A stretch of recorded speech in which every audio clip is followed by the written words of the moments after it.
El deseo y el conocimiento de Dios por parte del hombre, la revelación cristiana del Dios Trino y la imagen del hombre que se recaba, sea de las perspectivas de la antropología actual, sea de la misma encarnación de Jesucristo, forman el contexto en el que debe realizarse cuidadosamente la reflexión cristológica.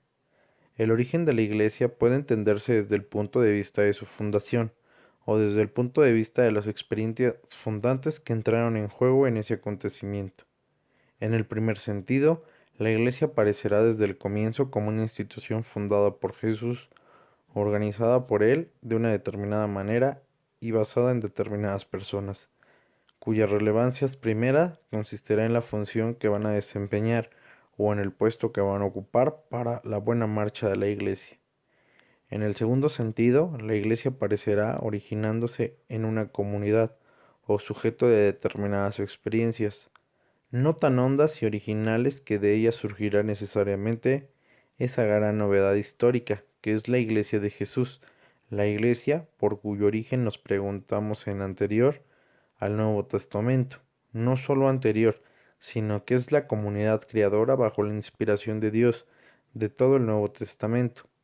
El planteamiento tradicional del origen de la Iglesia se ha centrado obsesivamente en ese punto, demostrando la fundación de la Iglesia por parte de Jesús, asentándose en género de dudas el hecho de que Jesús fundó la Iglesia. Preocupan luego fundamentalmente estas dos cosas: dar con el acto funcional de la Iglesia y precisar en lo posible la figura concreta de Jesús dio a la Iglesia para consignar de una vez por todas lo que es de origen divino en la Iglesia fundada por Él. La respuesta a nuestra cuestión puede sintetizarse, por tanto, en estos tres puntos. Jesús, fundador de la Iglesia. Jesús, ese hombre que vivió en Palestina hace 20 siglos, que ocupa el centro de todo el Nuevo Testamento, y a quien sus discípulos proclamaron como el Hijo de Dios. Pero cuando se lee esta respuesta, se percibe enseguida que está hecha desde este presupuesto, que Jesús, por ser Dios, sabía desde el principio que tenía que fundar una iglesia.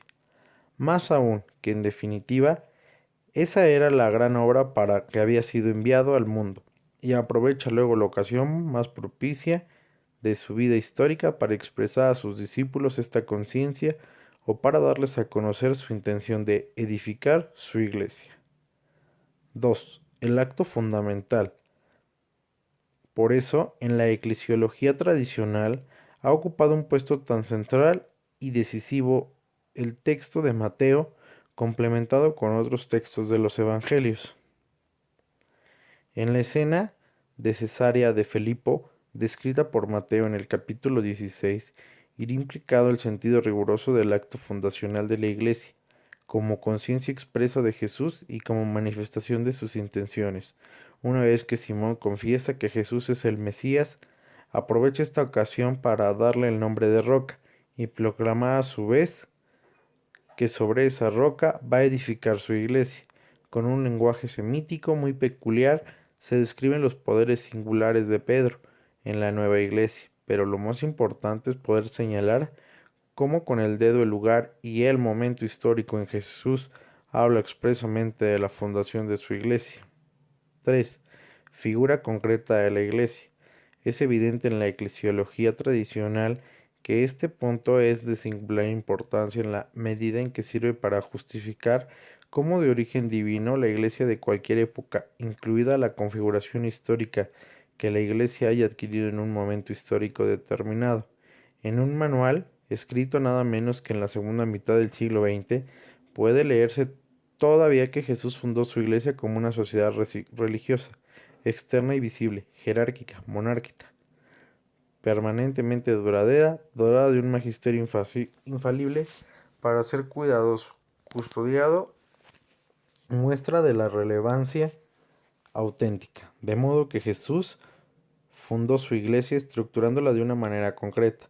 La fundó, es decir, fundándolo primero el colegio apostólico, el colegio de los 12, a quienes encomienda su misión y comunica su plenitud de potestad.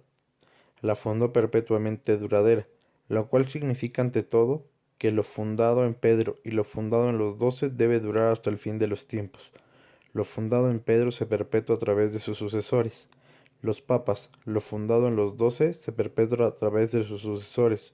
Los obispos, así la Iglesia es jerárquica y monárquica, hasta el fin del mundo.